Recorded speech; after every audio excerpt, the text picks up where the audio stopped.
If you've ever wondered how to know how much to offer on a home, you're going to want to watch this video.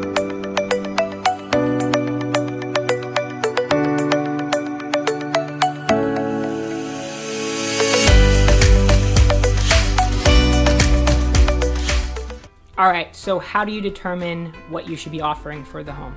Well, I thought I'd break it into three things: the comps of the neighborhoods, the competitiveness of the market, and number three, how badly do you want this home and can you afford to lose out on it?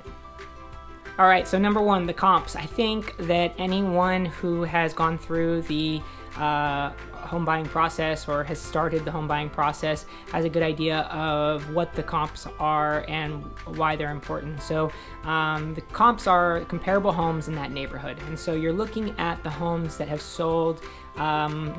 With how competitive this market is right now, you're probably looking in the last few months or last 6 months to see what homes have sold nearby that are similar square footage, that are similar number of bedrooms, that have similar quality of upgrades, and just trying to figure out if the price makes sense. Because like I said, the price that is listed is not always the price that is the sale price. I mean, a home could sell for $10,000 more than list price, and a home could sell for $10,000 less than sell price. So it's just a matter of, does the price make sense with what's sold in the neighborhoods around there? And the reason that's important is if you're getting a loan, there's going to be an appraisal.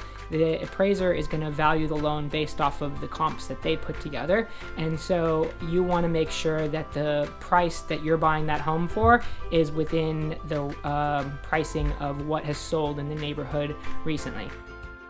Last year, around this time or a little bit before, people were, asking about home prices and when are they going to drop, and a lot of people were saying that they were just going to wait until prices dropped and then they were going to put their offer in, and the market went the opposite direction. So it's not something you can really, plan out and time the market. The home buying process is the right timeline for each person at a different time, and it's whenever you have your finances and your home process all figured out or ready to get going, that it's the right time to buy. So it's going to be different for everybody, and it's not necessarily going to be when the prices are the lowest or the highest. And so you just want to be prepared to make sure that it's the right time for you. How do you know if it's too high of a priced home, or if you should offer higher than list price or below list price?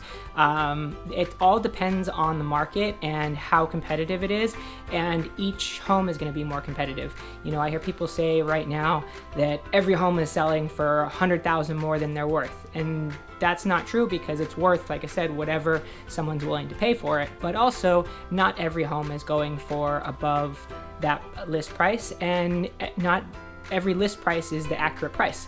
A list price is the price that the seller put out on paper, and that price could be overvalued or it could be undervalued. If a seller is really motivated and just wants to sell it, they may put it at a price that is lower than the home is actually worth, because they just want to sell it in a quick time frame.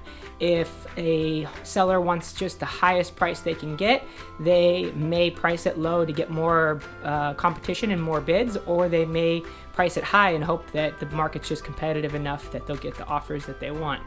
The third thing is really, how bad do you want this property? Because if you've been outbid on multiple offers and you really want to live on a certain street and you've lost out on 2 properties on that street, and you just don't think that another home's going to come for sale on that street, then you may end up having to go a little bit higher than you had hoped, or you may have to tighten your contingencies. And your contingencies are basically, they're going to be the appraisal contingency, the loan contingency, and your investigation contingency. And some people are waiving those contingencies in order to get their offer accepted. And that's not to say that that's what you want to do. You still obviously want to get the inspection done, whether or not you waive your inspection contingency.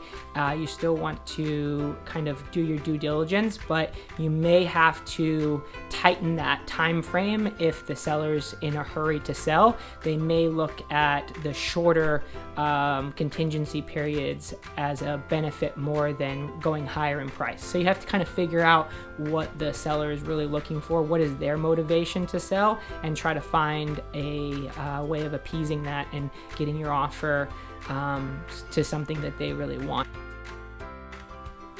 I'm Shane Inman with Remax Estate Properties, a local realtor here in Southern California. If you are just beginning your home buying, selling, or renting journey, I would love to help be a part of it.